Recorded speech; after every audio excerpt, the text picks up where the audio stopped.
फिर से स्वागत है मेरे चैनल पर। मैं हूँ राज। आप देख रहे हैं हाईवे 33। दोस्तों, आज की जो कहानी है ये सुभाष जी ने भेजी है गाज़ियाबाद से। सुभाष जी एक टैक्सी ड्राइवर हैं और गाज़ियाबाद में वो टैक्सी चलाते हैं। तो उनके साथ में ये घटी घटना है। इस घटना को लगभग 10 साल बीत चुके हैं।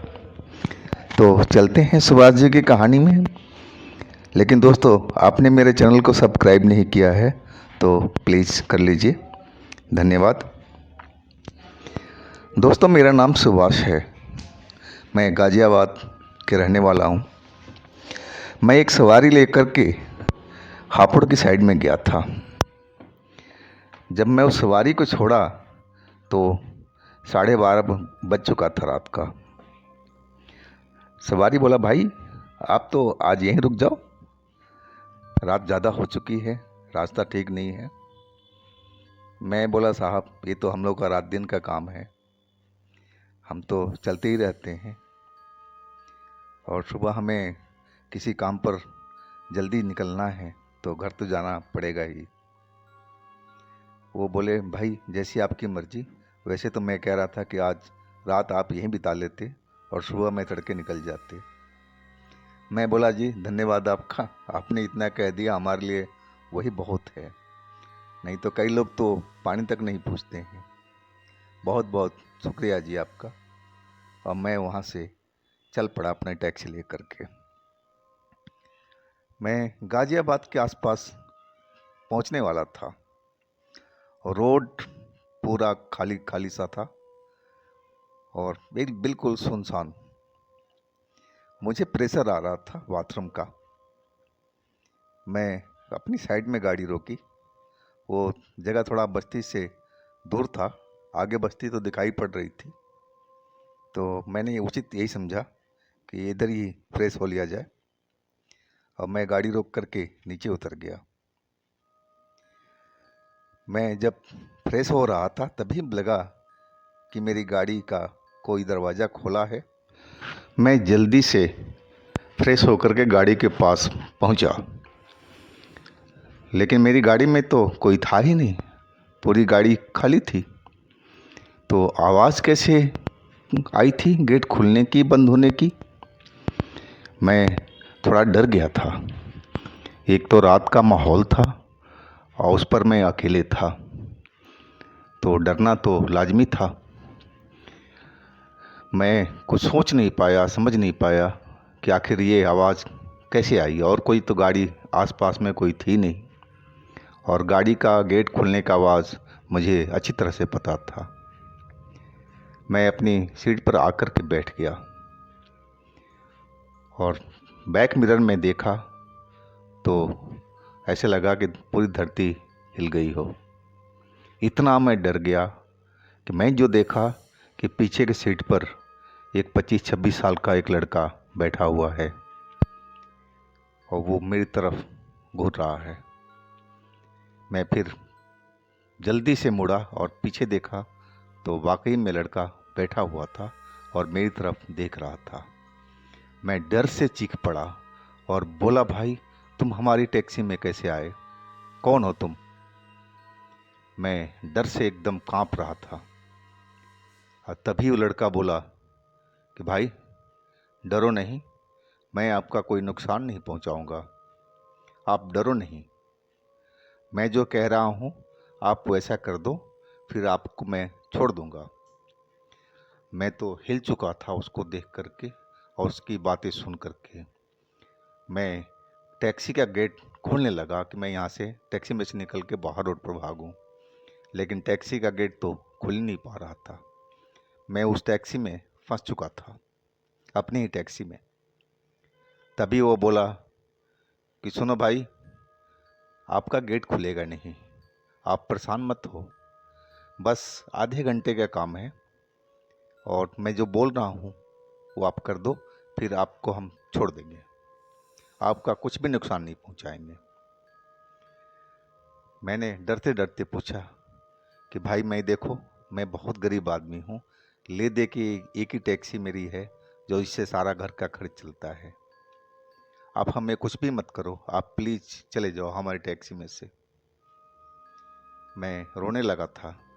तभी वो बोला कि सुनो भाई, मैं आपका नुकसान पहुंचाने की तो बात ही नहीं कर रहा हूँ। एक मेरी थोड़ी सी समस्या है, आप उसको सुलझा दो और फिर आप चले जाना। फिर वो बताने लगा कि देखो, मेरे घर में पिताजी बीमार पड़े हुए हैं।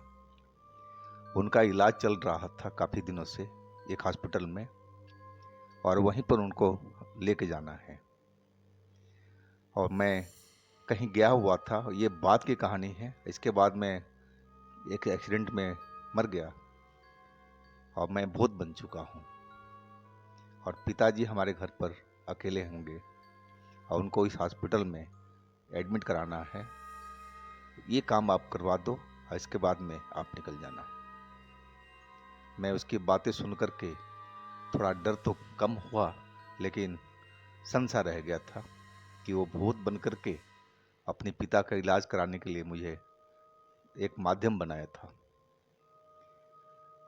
मैं उसकी बात में आ चुका था, करना भी चाहिए था ऐसे माहौल में, और कोई मेरे पास में रास्ता भी नहीं था।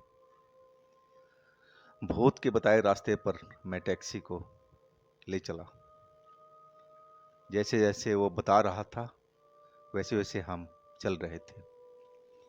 एक जगह पर उसने बोला कि आप इस गली में ले लो। मैं देखा, पतला गली तो थी, लेकिन रात का टाइम था, भीड़ भाड़ कोई था नहीं, टैक्सी जा सकती थी। मैं वही किया, टैक्सी अंदर ले लिया। बोला बस कोने के मकान पर रोक दो, और कैसे भी मना करके मेरे पिताजी को आप टैक्सी में बिठाओ और जो हॉस्पिटल बताया हूँ वहाँ तक इनको पहुँचा दो, और मैं आपको कुछ पैसे दे रहा हूँ जो वहाँ जमा कराने हैं, और वो जमा करवा देना। और ये रहा पैसे। वो पैसे मुझे कुछ पकड़ा दिया। मैं पैसे लेकर के सीट पर ही रख दिया। मुझे पैसे लेने में बहुत डर लग रहा था कि पता नहीं असली हो या क्या हो। मैं सीट पर ही रख दिया। फिर वो कुछ पैसे मुझे दिया, बोला ये आपकी मेहनताना है, आपका किराया भाड़ा है। मैं वो पैसे भी लेकर के सीट पर ही रख दिया था। अब मेरा डर थोड़ा कम हो चुका था उसकी बातचीत से। मुझे वो कहीं से भूत प्रेत जैसी ऐसी कोई चीज़ लग नहीं रहा था, एक नॉर्मल लड़का लग रहा था मुझे। बस वो मरा हुआ था और वो आत्मा था, इसके अलावा वो और कुछ नहीं था। ना कोई शैतान था, ना कोई वैसी जानवर, ऐसा कुछ भी नहीं था। और फिर उसने जो जो मुझे सिखाया मैं अच्छी तरह से याद कर लिया था, और बोला आप जाओ और दरवाज़ा खड़खड़ाओ। वो खुलते ही आप बोल देना कि मैं हॉस्पिटल से आया हूँ और डॉक्टर साहब ने बुलाया है। पिताजी थोड़े दिमाग के कमज़ोर हो चुके हैं, वो बहुत ज़्यादा बोलते हैं, लेकिन उनकी बात को आप माइंड मत करना। आप कैसे भी करके टैक्सी में बिठाओ और उनका हॉस्पिटल में ले जा करके एडमिट करा करके आप निकल जाना। मैं आपसे दोबारा नहीं मिलूँगा अब। वो लड़का अब टैक्सी में से गायब हो चुका था। मैं उस दरवाजे पर गया, जोर जोर से दरवाज़ा खटखटाने लगा। थोड़ी देर में एक बुजुर्ग खांसते हुए आए, दरवाज़ा खोला उन्होंने। मैंने बोला जी हॉस्पिटल जाना है, डॉक्टर साहब ने भेजा है आपको लेने के लिए। बोले लड़का मेरा वहीं पर है ना, वहीं बैठा हुआ है ना, वो खुद क्यों नहीं आया लेने के लिए, उसका आना चाहिए था ना। वो बहुत तरह की बातें जो कह रहे थे, मुझे बहुत अपने दिमाग में सोच रहा था, कुछ समझ नहीं पा रहा था। शायद वो अभी तक जान रहे थे कि उनका लड़का अभी जिंदा ही है, उनके दिमाग में ऐसे ही था, और वही मुझे लग रहा था। मैं उनको बहुत सारी झूठी बातें बोल करके कि हाँ जी लड़का आपका वहाँ पर है, डॉक्टर साहब के पास बैठा हुआ है, आप चलिए।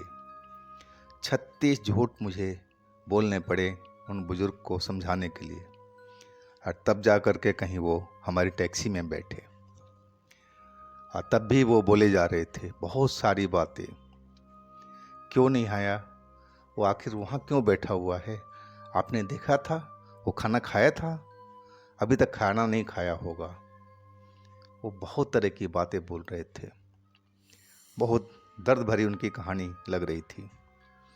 मैं हॉस्पिटल में पहुंच चुका था और उस भूत लड़का के कहे अनुसार सारा काम मैंने किया। काउंटर पर जाके पैसे जमा कराए।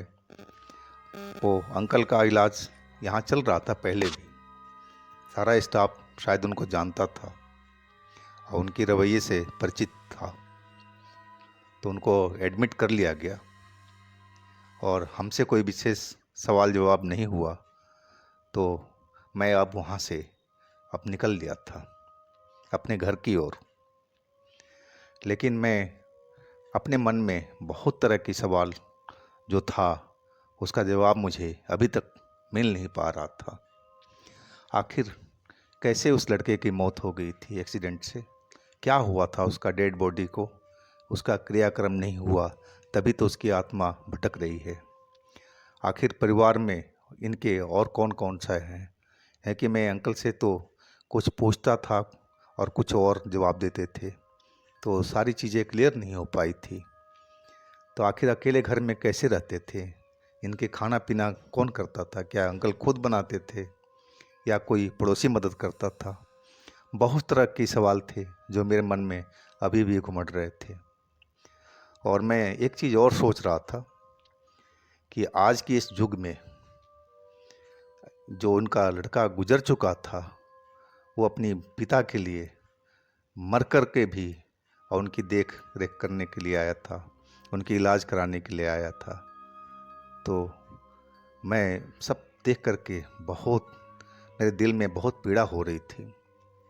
क्योंकि देख लीजिए कैसे कैसे आज के युग में अभी भी लोग हैं जो मर कर के भी अपने पिता के लिए क्या क्या नहीं कर रहे हैं। तो दोस्तों, ये थी सुभाष जी की कहानी। अगर आपके पास भी कोई अपना आप बीती है, कोई कहानी है, कोई घटना है, तो हमें इंस्टाग्राम पर या व्हाट्सएप नंबर पर शेयर कीजिएगा। हम आपकी कहानी को ज़रूर बनाएंगे। और हमारे चैनल को आप सब्सक्राइब कीजिएगा, लाइक कीजिएगा, शेयर कीजिएगा। और साथ में चल रहा हमारा दूसरा चैनल हाईवे नाइट पर भी ज़रूर विजिट कीजिएगा। लिंक मैं नीचे दे रखा हूँ। फिर हम कल मिलते हैं एक नई कहानी के साथ में। आप लोग अपना बहुत बहुत ख्याल रखिएगा। नमस्कार जी।